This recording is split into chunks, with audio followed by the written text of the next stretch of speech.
So guys, today we're gonna learn how to connect your Namecheap domain with system.io. So before now we can see here I am in my dashboard of system.io. So now we have to go to the setting. Okay, so here is the setting. Here you can see the setting. After clicking on the setting, we have to go to the custom domain, and after going there, we have to add their add domain.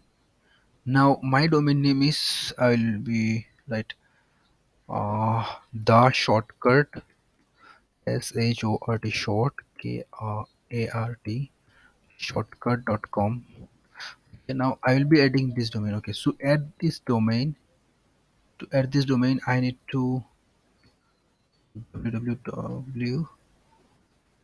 Now they will provide some kind of data, and we have to install the data in our like CNAME data, and we have to install the CNAME data in our uh, DNS server, right? So in the DNS server, you have to first install the this here. You should not install the shortcut.com. Means you have to just take this www and the rest part from here you can take. From here as well, you also should take uh the domain name. You should not take, you should take the, you know what, this number, like this address, whatever there. So let us take, copy this first. We do not need to copy, let us copy this one first, right? We'll copy this, and now we'll go to the our there is our Namecheap domain, where the advanced DNS, you should go to the advanced DNS. First you need to click here domain list, then domain list. After coming to domain list, okay, let me show you. Okay, so here when we clicking here domain list, so after coming to the domain list, you have to go there. You know what, the shortcut.com you can see, and I'll click here manage.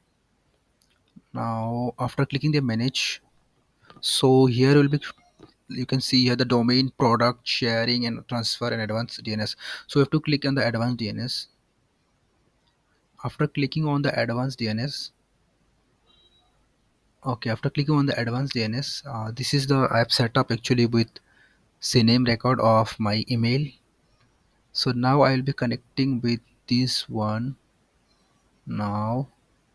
Okay, now I'll be adding one add one record. Okay, you have to add their record here, like add new record. So add the new record and go to the CNAME record. Now what is the host? Host was www, and the target that I've copied just now, I'll be pasting here and just save it.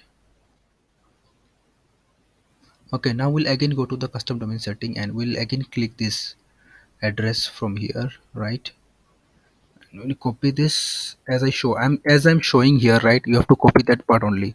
Don't copy the rest of the thing. Just copy this part. And now we'll add another add new record. That should be CNAME record, and host is this one, the one I've copied just now. And now we'll again go there, and for the target is this one. So we'll copy again and we'll be pasting it here, target. So pasting, now it's done. And so we are done. Right now I will be showing you that how is the domain is verified. So now we will be just clicking here. Okay, array, what happened? So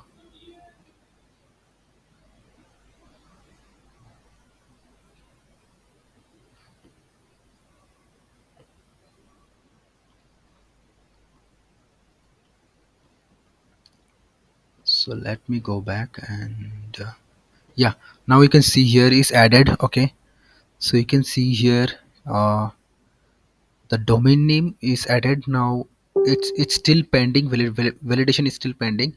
So I think within at least it will take 12 hours like that, then it will be get verified. So I will be showing you like that how it actually make happen. So you should give some time for it, like at least you give 24 hours. If you don't get validated, then you should connect with your, you know what, system.io, like your support team, and you can send an email there. So that's all for today, and I'll be like ending up the video here. Thank you so much for watching the video, and don't forget to subscribe my channel for more videos like this.